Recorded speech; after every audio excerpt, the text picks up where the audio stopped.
আহ, গ্রন্থটি মূলত আধুনিক হিসাব বিজ্ঞানের ভিত্তি হিসেবে স্বীকৃত দুতরফা দাখিলা পদ্ধতি সম্পর্কে প্রথম আলোচনা করা হয়। এই বইটির মোট 5টি অংশ ছিল। কয়টি অংশ ছিল? 5টি অংশ ছিল। তো এই 5টি অংশের মধ্যে 5টি অংশ। গ্রন্থটিতে বুক কিপিং এর কয়টি অধ্যায় দেখতে পাচ্ছ? 36টি। 36টি অধ্যায় ছিল। যার নাম কি? দি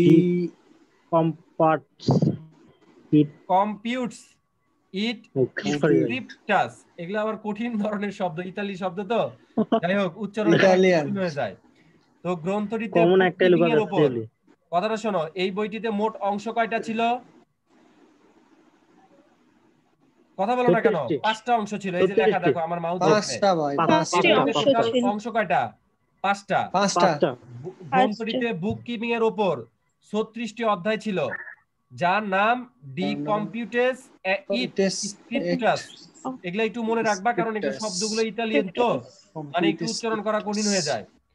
গ্রন্থটির লেখক ইতালির ভেনিস শহরের অধিবাসী গণিত শাস্ত্রবিদ পাদ্রি ফাদার লুকা পেসিওলি। আর ওনার সম্পূর্ণ নাম কিন্তু কি দেখো, এর জন্ম 1445, মৃত্যু 1514 বা 1517। এটা নিয়ে কি আছে? ব্যাপক কনফিউশন আছে। মানে এটা মানে যেটা অপশন থাকবে, দুইটা কখনো থাকে না, মানে মানে একটা থাকে সাধারণত। ঠিক আছে, এটা নিয়ে আর কি কনফিউশন আছে যে ওনার জন্ম অ্যাকচুয়ালি কত সালে। তবে 1517 সালটাকে আসলে বেশি ইয়া করা হয়, মানে বেশি সঠিক হিসেবে ধরা হয়। ঠিক আছে, মৃত্যু কত সালে ধরা হয় সঠিক হিসাবে? 1517। তবে কিছু কিছু জায়গাতে জানা যায় যে 1514 সালে তিনি মারা গেছেন। মানে এটা আসলে এখনো কি আছে, কনফিউশন আছে। আমি কি ব্যাপারটা বোঝাতে পারছি? হ্যাঁ ভাই।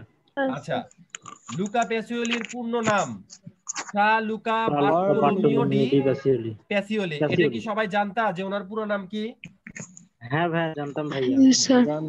আচ্ছা, তারপর আরেকটা তথ্য জানলে তোমাদের খুব ভালো লাগবে। তিনি ছিলেন বিখ্যাত চিত্রকর লিওনার্দো দা ভিঞ্চির ঘনিষ্ঠ বন্ধু। হ্যাঁ, যে লিওনার্দো দা ভিঞ্চিকে চেনো? না ভাইয়া, চিনি না। ওই যে মোনালিসা একটা ছবি আছে না, মোনালিসার ছবি আঁকছে এবং অনেক ছবি আঁকছেন। বিখ্যাত একটা ছবির নাম কি? মোনালিসা। ও আচ্ছা, ওই ছবিটা যিনি আঁকছেন লিওনার্দো দা ভিঞ্চি, তার বন্ধু ছিল এবং কি ছিল? গণিতের শিক্ষক ছিল, অর্থাৎ গণিত প্রাইভেট পড়াতেন ওনাকে, আমি যতদূর জানি। কথা কি বুঝতে পারছো? এবং ক্রিস্টোফার কলম্বাসকে তো চেনো নাকি? জি ভাই। আচ্ছা, এর সমসাময়িক। ঠিক আছে, আচ্ছা, আশা করি এই তথ্যগুলো তোমাদের কাজে লাগবে। তারপরে বলছে আমেরিকান অ্যাকাউন্টিং অ্যাসোসিয়েশন, মানে হিসাব বিজ্ঞানের সংজ্ঞা। এটা তোমরা কি করবা? মুখস্থ করবা। এটা তোমরা কি করবা? মুখস্থ করবা। তারপরে আরেকটা তথ্য জানতে হবে, যেটা হয়তো বা এতদিন তোমরা কখনো শোনোইনি বা জানোই না। হিসাব রক্ষণ এর ইংরেজি কি? বুক কিপিং। হিসাব রক্ষণের ইংরেজি কি? বুক কিপিং। আর হিসাব বিজ্ঞানের ইংরেজি কি? অ্যাকাউন্টিং। তোমরা কি জানো যে হিসাব রক্ষণ আর হিসাব বিজ্ঞান দুইটা আলাদা জিনিস? অবশ্যই আলাদা জিনিস। আচ্ছা, দেখো হিসাব রক্ষণ কি, যে হিসাব বিজ্ঞানের লিপিবদ্ধকরণ ধাপ, রেকর্ড কিপিং পার্ট হলো হিসাব রক্ষণ। মানে হিসাব বিজ্ঞানের একটি যে লিপিবদ্ধকরণ অংশ, সেটাকে বলা হয় কি? হিসাব বিজ্ঞান। আমি কি ব্যাপারটা বোঝাতে পারছি? তারপরে হচ্ছে হিসাব বিজ্ঞান হলো একটি ব্যবহারিক শাস্ত্র। তারপর বলছে হিসাব রক্ষণের কাজ হলো লেনদেনগুলোকে প্রাথমিকভাবে হিসেবের বইতে লিপিবদ্ধ করা এবং লিপিবদ্ধকৃত লেনদেনের শ্রেণীবদ্ধ করা। তারপরে হিসাব বিজ্ঞানের প্রধান কাজ হলো হিসাবের বইতে লিপিবদ্ধকৃত লেনদেন হতে হিসাব বিবরণী তৈরি করা এবং লিপিবদ্ধকৃত হিসাবের বিশ্লেষণ ও ব্যাখ্যা করা এবং এ হতে প্রাপ্ত তথ্যাদি সংশ্লিষ্ট ব্যবহারকারীর পক্ষের নিকট সরবরাহ করা। আচ্ছা, এই যে এই তথ্যগুলো আছে, এটা কি আমাকে বুঝাইয়া দিতে হবে নাকি তোমরা বাসায় পড়ে নিলে হবে? বাসায় পড়ে নিলে হবে ভাই। আমি একটা কথা বারবার করে বলতেছি, এখানে কিন্তু তোমাদেরকে প্রচুর পড়তে হবে। তোমরা যদি প্রচুর না পড়ো তাহলে কিন্তু তোমাদের মানে ওই যে পারভেজ এই জিলান যে কথাটা বললো, পৃথিবীর সবচাইতে বড় ঘাস যার নাম কি? বাঁশ। বাস। কথা কি বুঝতে পারছো? ঘাস ভাই এই বাস। তথ্যগুলো দিনের কার দিন যদি তোমরা মুখস্থ না করতে পারো, এগুলো বুঝতেও হবে। যেখানে যেখানে বুঝবা না সেটা আগামী দিন আমি তোমাদেরকে কি করে দিব, সলভ। যেখানে যেখানে বুঝায় মানে তোমরা বুঝবা না সেখানে সেখানে আমি তোমাদেরকে কি করে দিব, বুঝাই দিব। কিন্তু এই বিষয়গুলো কাকে পড়তে হবে? আমাদের। আমার এই জিনিসগুলো কিন্তু তোমাদেরকেই পড়তে হবে। আমরা কি আরেকটু নিচে যাই নাকি? আচ্ছা দেখো, হিসাব বিজ্ঞান প্রক্রিয়াকে নিম্নরূপে উপস্থাপন করা হলো। প্রথমে কি? শনাক্তকরণ। প্রথমে কি? শনাক্তকরণ। শনাক্ত তারপরে কি? লিপিবদ্ধকরণ। তারপরে কি? তথ্য সরবরাহ। দেখো, শনাক্তকরণে কি কি কাজ করা হয়? হিসাব বিজ্ঞানের প্রাথমিক কাজ, হিসাব বিজ্ঞানের প্রাথমিক উদ্দেশ্য। তারপর দ্বারা আমি একটু জুম করে নেই, জুম করলে আসলে আরেকটু ক্লিয়ার দেখা যাবে। আচ্ছা এখন দেখা যাচ্ছে ক্লিয়ার? হ্যাঁ ভাই। আচ্ছা, হ্যাঁ ভাই, শনাক্তকরণ। হ্যাঁ ভাই। হিসাব বিজ্ঞানের প্রাথমিক উদ্দেশ্য, হিসাব বিজ্ঞান মূল উপাদান। ইনপুট দেওয়া হলো লেনদেন। লেনদেনের প্রামাণ্য দলিল রয়েছে চালান, ভাউচার, ক্যাশ মেমো। এই যে এখানে কিন্তু বেশ মানে তথ্যবহুল একটা জিনিস, এটা কি দেখতে পাচ্ছ? জি ভাই। লেনদেনের প্রামাণ্য দলিল স্বরূপ রয়েছে কি? চালান, ভাউচার, চালান। Cash memo. ক্যাশ মেমো, তারপর লিপিবদ্ধকরণে কি? ডেবিট ক্রেডিট নির্ণয়, জাবেদাভুক্তকরণ, লেনদেন স্থানান্তর, খতিয়ান মুক্তকরণ। এই ধাপটিকে হিসাব রক্ষণ বা বুক কিপিং বলা হয়। তথ্য সরবরাহ কি? হিসাব বিজ্ঞানের মূল উদ্দেশ্য। হিসাব বিজ্ঞানের মূল উদ্দেশ্য কি? ধরো কোশ্চেনটা এরকম তথ্য আসবে, সরবরাহ। আমরা তো এখনো কোশ্চেনে যাই নাই, তো যদি কোশ্চেনে যখন যাব তখন তোমরা বুঝতে পারবা যে কোশ্চেনটা আসলে কি হিসাব হয়। বিজ্ঞানের মূল উদ্দেশ্য লিপিবদ্ধকরণ না? না না, না, তথ্য সরবরাহ, সরবরাহ তথ্য করো। সরবরাহ। এই যে এগুলো তোমাদেরকে বুঝতে হবে, এগুলোই কিন্তু কনফিউজিং। একটু বুঝায় বলেন। কনফিউজিং যে এই যে দেখো অপশন কি কি থাকবে, যে হিসাব বিজ্ঞানের মূল উদ্দেশ্যকরণ, লিপিবদ্ধকরণ, শনাক্তকরণ, তথ্য সরবরাহ, আরো ইত্যাদি। 5টা কোশ্চেন অপশন। এতদিন তোমরা দেখে আসছো কয়টা? 4টা। আর ঢাকা ইউনিভার্সিটিতে আসে কয়টা? 5টা। 5টা একই ধরনের তথ্য তোমাকে দিয়ে রাখবে। তুমি কি করবা? ধরো ওই যে পাড়া দিবা আর হামারি আধুরি কাহানি হয়ে যাবা। বুঝতে পারছো? 5টাতে মারে আসবে দরকার আচ্ছা, পড়লে।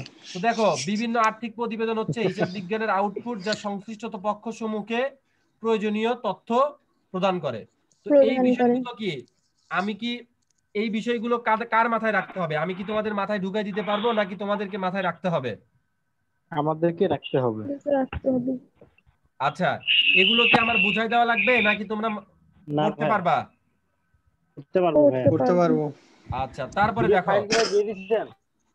হিসাব বিজ্ঞানের শাখা প্রশাখা। হিসাব বিজ্ঞানের শাখা প্রশাখা কি? আর্থিক হিসাব বিজ্ঞান, বিশেষায়িত হিসাব বিজ্ঞান। আর্থিক হিসাব বিজ্ঞান, বিশেষায়িত হিসাব বিজ্ঞান। তো এই যে প্রকারভেদগুলো দেখতে পাচ্ছ, প্রকারভেদগুলো? হ্যাঁ ভাই। আচ্ছা, এই বিষয়গুলো আমাদেরকে কি করতে হবে? মাথায় রাখতে হবে। আমি কি বুঝতে পারছি বিষয়টা? হ্যাঁ ভাই।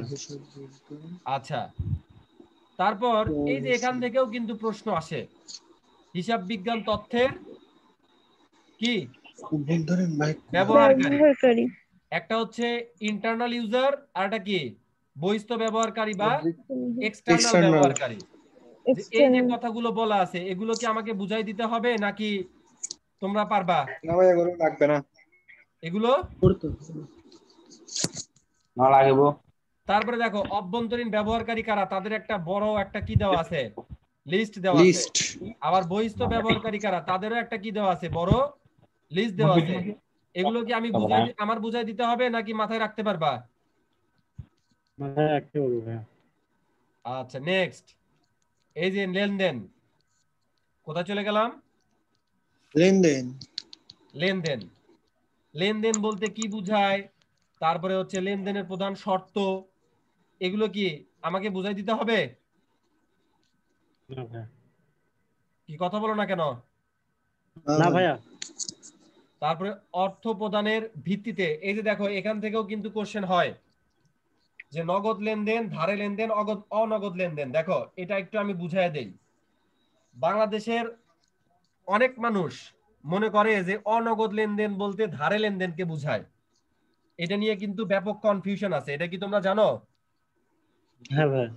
অর্থ প্রদানের ভিত্তিতে লেনদেন কয় ধরনের? নগদ লেনদেন, ধারে লেনদেন, অনগদ লেনদেন। অনগদ নগদে বলতে নগদে পণ্য ক্রয়, নগদে বিক্রয়, নগদে বেতন প্রদান, এগুলো কি নগদ লেনদেন। ধারে বলতে বুঝায় ধারে পণ্য ক্রয়, ধারে সেবা প্রদান, এগুলো হচ্ছে কি বাকিতে। বেঙ্গলের আর অনেকেই মনে করে, কি মনে করে জানো, অনগদ মানেই হচ্ছে ধারে। কি মনে করে? অনগদ মানে ধারে। অনগদ মানেই ধারে, কিন্তু অনগদ মানে কিন্তু ধারে না বা বাকিতে না, বা অনগদ মানে ব্যাংকের বা কিন্তু চেকের মাধ্যমে। লেনদেনের সাথে নগদ অর্থের কোনো সম্পর্ক নাই। অনগদ বলতে কি বোঝায়? নগদ অর্থের সাথে কোনো সম্পর্ক নেই। যেমন অবচয়, অবচয়ের সাথে কি আমাদের নগদের কোনো সম্পর্ক আছে? না ভাই। অবলোপনের সাথে কি আমাদের নগদের কোনো সম্পর্ক আছে? না ভাই। কুরিনের সাথে সম্পর্ক আছে? না। না ভাই। নগদ বাট্টার সাথে কোনো সম্পর্ক আছে? না ভাই। না। আমি কি ব্যাপারটা বুঝতে পারছি যে ধারে লেনদেন আর অনগদ লেনদেনের পার্থক্য? ভাই আরেকটা কোশ্চেন ভাই আমার। করো হ্যালো। করো করো, আমরা যদি ব্যাংকের মাধ্যমে যদি ভাই কোশ্চেন মানে ব্যাংকের মাধ্যমে যদি ভাই আমরা যদি লেনদেন করি সেটাও কি ভাই নগদে নগদে নগদে। ও এগুলো নগদে? হ্যাঁ, তুমি তো টাকাটা পেয়ে গেলা, টাকাটা প্রদান করলা। কোনো কিছুর বিনিময়ে একটা জিনিসের বিনিময়ে আরেকটা জিনিস হলে ওটাও নগদ। ধরো আলুর বিনিময়ে পটল নিলা, তোমার কি আর কোনো দেনা পাওনা থাকলো? না। নগদে কি হয়ে গেল? ডিসমিস হয়ে গেল। ধরো একটা চর খাইয়ে একটা লাথি মারলা, ব্যাপারটা কি নগদে নগদে পরিশোধ হয়ে গেল না? আর যদি তুমি বলো চর মারা পরে বলে আরেকটা মার, আরেকটা মার, আরেকটা মার, তারপরে তো খাইয়া ফেলামু, তারপরে তো ছিঁড়া ফেলামু, তাহলে কি ব্যাপারটা বাকিতে চলে গেল। আর ধরো থাপ্পড়াটা মারলো, লাথিটা দিয়ে দিলা, সাথে সাথে কি ব্যাপারটা নগদে নগদে যে লেনদেনটা পরিশোধ হয়ে যাবে। নগদ বলতে কি টাকা পয়সা বোঝায় নাকি এমনি কারেন্টলি যেটা হবে? এখানে নগদ বলতে যেটা বোঝাচ্ছে এটা একটু বুঝে নাও। এখানে নগদ বলতে হলো, আমি সাধারণ সেন্সে বলি, তুমি 1 কেজি আলু দিয়ে 1 কেজি পটল নিলা, তাহলে কি আমাদের কি লেনদেনটা সাথে সাথে ডিসমিস হয়ে গেল নাকি কিছু থাকলো? ডিসমিস হয়ে গেল।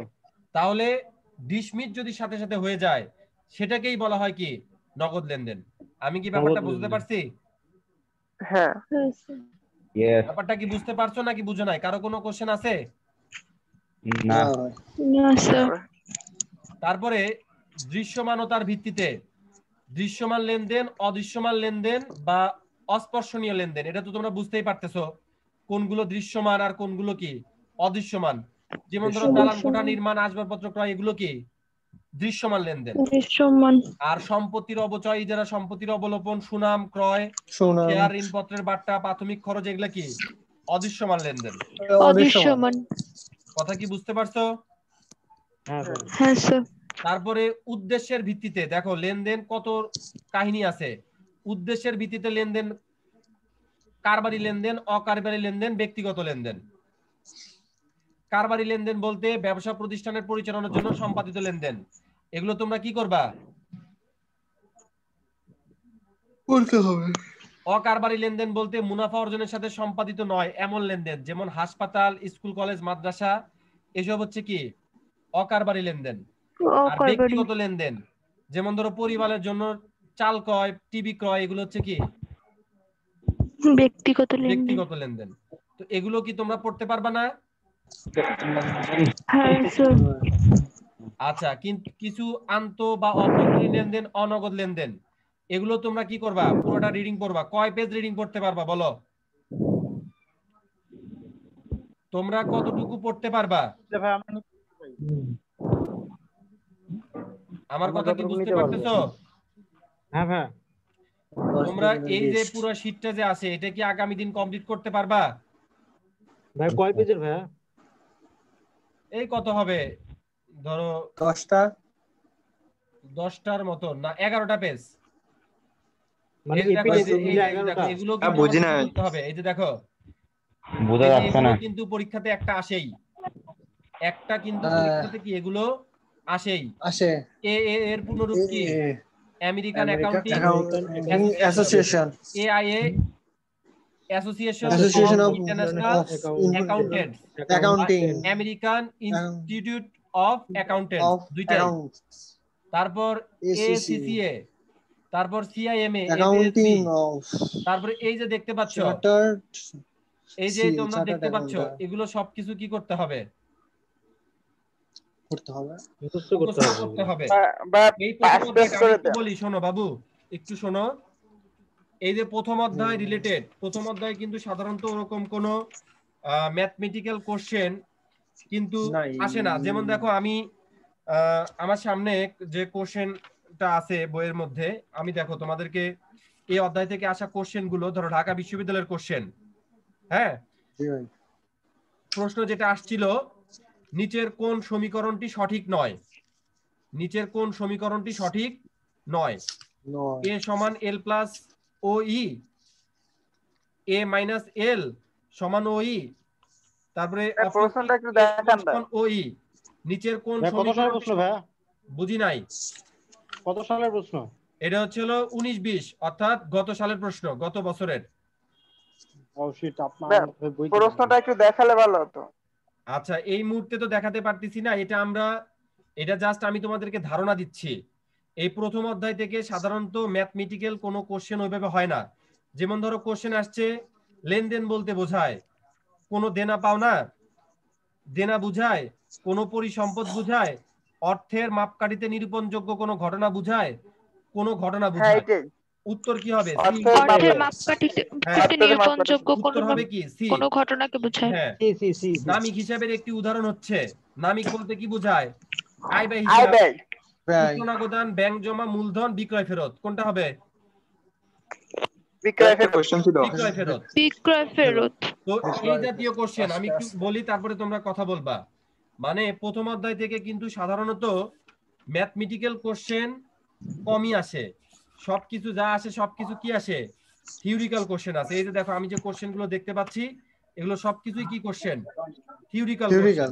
হঠাৎ Theoretical হঠাৎ question. দুই একটা, যেমন ধরো সিএপি এর পূর্ণরূপ কি? হ্যাঁ, সিএপি এর পূর্ণরূপ কি? এগুলো এই যে আমি দেখালাম না, ওগুলো যদি আমরা পড়ি তাহলে কিন্তু কি মোটামুটি এগুলো। তারপর আসছে বিএফআরএস এর পূর্ণরূপ কি? তারপরে ধরো আসছে আরো আর কি জানো, বিভিন্ন ধরনের কোশ্চেন আসছে। যখন আমরা কোশ্চেন গুলো দেখবো তখন আমরা এই বিষয় সম্পর্কে আরো ভালোভাবে কি বুঝতে পারবো। এখন কারো যদি ভাইয়া কোনো কোনগুলো question থাকে লেনদেন, ধরো, কোনগুলো লেনদেন এগুলো একটু বলেন তো। কারো যদি কোনো কথা থাকে বলো আমাকে। বা সম্পূর্ণ শীট দিলে আয়ত্ত করতে সমস্যা হতে পারে, একটু কমায় দেন। আচ্ছা, আমি কয় পেজ তোমরা পড়তে পারবা এটা আমাকে একটু বলো, যেহেতু তোমাদের হাতে সময় আছে। ভাই আপনার ভাই এখানে যেরকম দেখতেছি আপনার লেখাগুলো তো আচ্ছা, অনেক ছোট ছোট আমরা ভাই। অর্ধেক করে দেই, 6টা পড়বা। কয়টা? প্রথম 6 পেজ পড়বা। 6 পেজ। 6 পেজ। প্রথম 6 পেজ পড়তে পারবা না 2 দিনে? জি ভাই হ্যাঁ হ্যাঁ, আজকে পড়বা।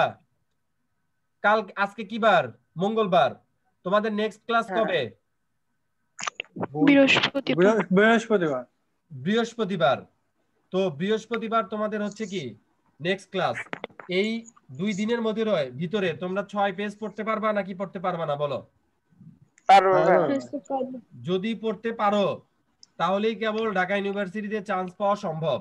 আর যদি পড়তে না পারো তাদের পক্ষে অ্যাকচুয়ালি সম্ভব না। এখন কারো যদি কোনো, কে যেন কথা বললা, সে কথাটা বলো।